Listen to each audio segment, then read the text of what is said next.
അത് കേട്ട് അവിടേക്ക് വന്ന ദേവൻ പറഞ്ഞു, ആ ഞങ്ങൾ പുറത്തു വരുന്നു. നിങ്ങൾ ഉറങ്ങിയിട്ടുണ്ടെങ്കിൽ ശല്യം ചെയ്യണ്ടെന്ന് കരുതിയാ ഔട്ട് ഹൗസിലേക്ക് പോയത്. നീ ഉറങ്ങിയിട്ടില്ലായിരുന്നെങ്കിൽ എന്തുകൊണ്ട് ഞങ്ങൾ വരുന്നത് കണ്ടിട്ടും ഡോർ തുറന്നു തന്നില്ല? അത് കേട്ട് സുഭാഷ് നിന്ന് പരിങ്ങി. ആ അത് നീ എന്താ സ്വരാക്ഷരങ്ങൾ പറഞ്ഞു പഠിക്കുക? ചോദിച്ചതിന് മറുപടി പറയടാ, രവി പറഞ്ഞു. അല്ല, നീ എന്തിനാ ആ നേരത്ത് ഗൗരിയെ അന്വേഷിച്ച് അവളുടെ റൂമിൽ പോയത്? ദേവൻ ചോദിച്ചു. അത് പിന്നെ എനിക്ക് വല്ലാതെ തലവേദന എടുത്തപ്പോൾ ഒരു ബ്ലാക്ക് ടീ കിട്ടുമെന്നറിയാൻ. കിച്ചണിൽ കെറ്റിലുണ്ട്, ആവശ്യത്തിന് ചായപ്പൊടിയും പഞ്ചസാരയും കബോർഡിലുണ്ട്. നിനക്ക് തല വേദനിച്ചിട്ടാണെങ്കിലും അല്ലെങ്കിലും ചായ കുടിക്കണമെന്ന് തോന്നിയാൽ കിച്ചണിൽ ചെന്ന് ഉണ്ടാക്കി കുടിച്ചോ. അല്ലാതെ ആ നേരത്ത് ഗൗരിയെ അന്വേഷിച്ച് ചെല്ലണ്ട. അല്ലെങ്കിൽ രാമേട്ടൻ കിടക്കുന്നതിന് മുൻപ് രാമേട്ടനിൽ നിന്ന് വാങ്ങിച്ചോ, ദേവൻ പറഞ്ഞു. എന്നിട്ട് ഗൗരിയെ നോക്കി. നിനക്ക് ഓഫീസിൽ പോകണ്ടേ? ചെല്ല്. ദേവേട്ടൻ ചായ കുടിച്ചോ? ഇല്ല, ഞാനിപ്പോൾ വരാം, നീ ചെല്ല്. അപ്പോൾ ഗൗരി അവിടുന്ന് പോയി. ദേവേട്ടനോ? രവി മനസ്സിൽ വിചാരിച്ചു. അവരുടെ സംസാരം ശ്രദ്ധിച്ചെങ്കിലും ഒന്നും ചോദിച്ചില്ല. പകരം ദേവനെ നോക്കി പുഞ്ചിരിച്ചു കിടന്നു. രവിയുടെ ചിരിയുടെ അർത്ഥം മനസ്സിലായെങ്കിലും ദേവൻ ഒന്നും ചോദിക്കാതെ പോയി. കിച്ചണിലെത്തി രാമേട്ടനെ ഫേസ് ചെയ്യാൻ ഗൗരിക്ക് മടി തോന്നി.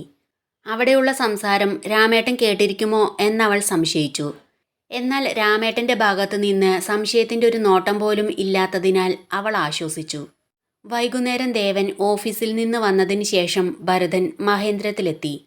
കോളിംഗ് ബെൽ ശബ്ദം കേട്ടപ്പോൾ ഗൗരിയാണ് ചെന്ന് വാതിൽ തുറന്നത്. ദേവൻ എത്തിയില്ലേ? എത്തി. അയാൾ അകത്തേക്ക് കയറി മൊത്തത്തിലൊന്ന് നോക്കി. നീ ആരാ?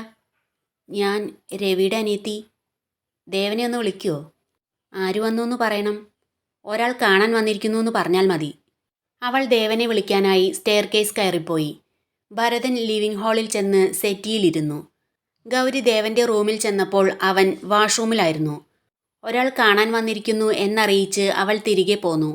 കിച്ചണിൽ ചെന്നപ്പോൾ രാമേട്ടൻ ചോദിച്ചു, ആരാ മോളെയാ വന്നത്? അറിയില്ല രാമേട്ട. അവൾ അയാൾക്ക് ചായ ഉണ്ടാക്കി കൊണ്ടുപോയി കൊടുത്തു. ദേവൻ ഇറങ്ങി വരുമ്പോൾ അവിടെ ഭരതനെ കണ്ട് വല്ലാതെ ദേഷ്യം വന്നു.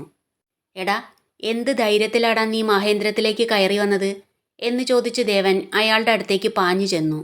അയാൾ പേടിച്ച് ചായക്കപ്പ് ടീപ്പോയിൽ വെച്ച് എഴുന്നേറ്റ് നിന്നു. എടാ, എൻ്റെ വീട്ടിൽ കയറി വരാൻ നിനക്ക് അത്രയ്ക്ക് ധൈര്യമോ എന്ന് ചോദിച്ച് ദേവൻ അയാളുടെ കോളറിൽ പിടിച്ചു വലിച്ച് പുറത്തേക്ക് കൊണ്ടുവരാൻ ശ്രമിച്ചപ്പോൾ അയാൾ പറഞ്ഞു, എന്നെ വിട് ദേവാ, ഞാൻ ഹേമ പറഞ്ഞിട്ട് വന്നതാ.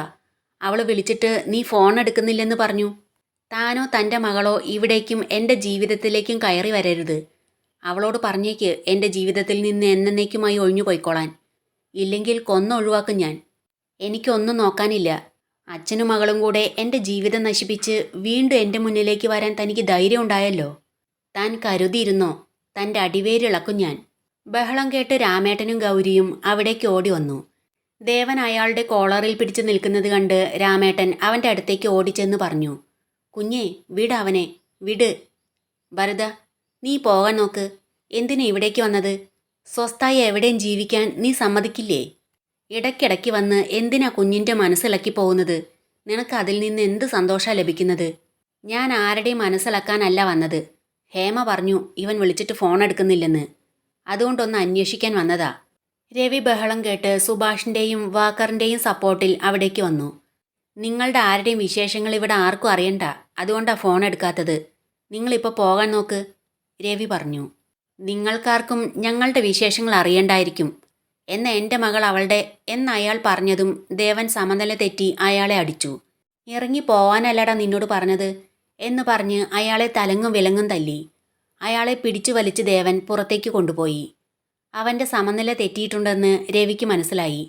രവി വേഗം ഗൗരിയോട് പറഞ്ഞു, ഗൗരി, സാറിൻ്റെ ലാപ്ടോപ്പ് ബാഗിൽ മെഡിസിൻ ബോക്സ് ഇരിക്കുന്നുണ്ട്, അത് വേഗം എടുത്തിട്ട് വാ. അത് കേട്ടതും ഗൗരി ദേവൻ്റെ റൂമിലേക്ക് ഓടി. വേഗം മെഡിസിൻ ബോക്സ് എടുത്ത് താഴെ വന്നു. രാമേട്ടൻ അപ്പോഴേക്കും കിച്ചണിൽ ചെന്ന് വെള്ളം എടുത്തു കൊണ്ടുവന്നു. ഭരതനെ അടിച്ചോടിച്ചതിന് ശേഷം അകത്തേക്ക് കയറി വന്ന ദേവൻ ദേഷ്യത്തോടെ ഗൗരിയുടെ നേരെ ചെന്നു. നീയാണോടി അവനെ സൽക്കരിച്ചിരുത്തിയത്? കുഞ്ഞേ, ഗൗരിമോൾക്ക് അറിയില്ലല്ലോ അത് ആരാണെന്ന്, അതുകൊണ്ട് പറ്റിപ്പോയതാ. സാർ, ഈ മെഡിസിൻ കഴിക്ക്. സാർ ആകെ ടെൻഷനില്ല. രവി ദേവന് മെഡിസിൻ കൊടുത്തു. ദേവൻ ദേഷ്യത്തോടെ ഗൗരിയെ നോക്കിയ ശേഷം ആ മെഡിസിൻ വാങ്ങി കഴിച്ച് റൂമിലേക്ക് പോയി. ഇത് തിരികെ വെച്ചേക്ക്. ആ മെഡിസിൻ ബോക്സ് ഗൗരിക്ക് നേരെ നീട്ടി രവി പറഞ്ഞു. എന്ത് മെഡിസിനാ സാറ് കഴിക്കുന്നത്? സുഭാഷ് ചോദിച്ചു. അതെന്തിനാ നീ അറിയുന്നത്? നമുക്ക് റൂമിലേക്ക് പോകാം, രവി പറഞ്ഞു. സുഭാഷ് രവിയെ കൊണ്ട് റൂമിലേക്ക് പോയപ്പോൾ ഗൗരി രാമേട്ടനോട് ചോദിച്ചു. ആരാ അയാൾ? എന്തിനാ ദേവേട്ടൻ അയാളോട് ബഹളം ഉണ്ടാക്കിയത്? അത് കുഞ്ഞിൻ്റെ അമ്മാവനാ, ഭാനുക്കുഞ്ഞിൻ്റെ ഏട്ടൻ. അമ്മാവനെ അടിക്കേ? അത്തരം പ്രവൃത്തി അയാൾ ചെയ്താൽ പിന്നെ അടി കൊടുക്കാതിരിക്കുന്നത് എങ്ങനെയാ എന്ന് പറഞ്ഞ് രാമേട്ടൻ കിച്ചണിലേക്ക് പോയി. ഗൗരി ആശങ്കയോടെ അവിടെ കുറച്ചു നേരം നിന്നു.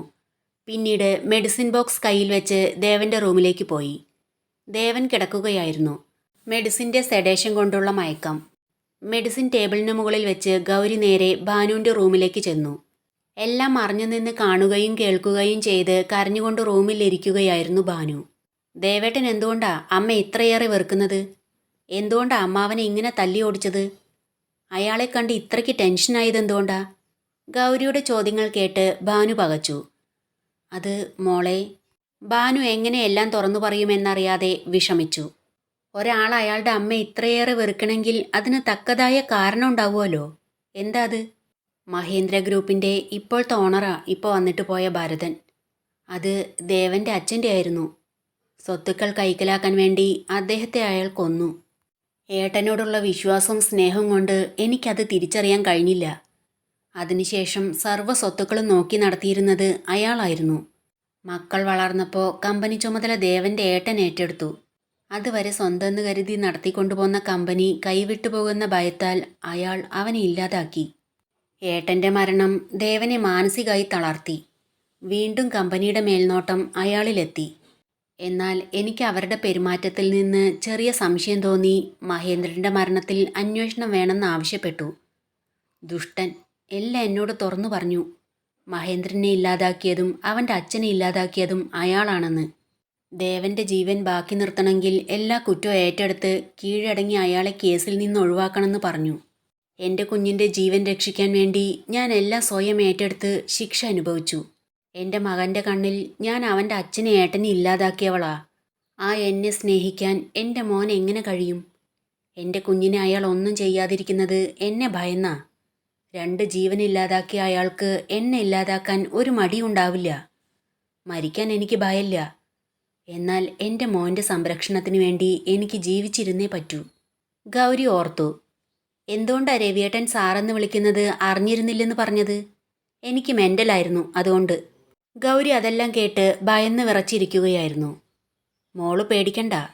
ഭരതൻ ദേവനെ ഒന്നും ചെയ്യില്ല. അയാളെ പൂട്ടണം. അതിന് മഹേന്ദ്ര ഗ്രൂപ്പ് ചതിയിലൂടെ കൈവശപ്പെടുത്തിയതാണെന്ന് തെളിയണം. മോൾക്ക് എന്നെ സഹായിക്കാൻ കഴിയുമോ? ഗൗരി സംശയത്തോടെ ഭാനുവിനെ നോക്കി. ഞാനെങ്ങനെ? ഞങ്ങളെല്ലാവരും ഒന്നിച്ച് സന്തോഷത്തോടെ ജീവിച്ചിരുന്നത് സ്വരലയത്തിലാ. സ്വരലയം?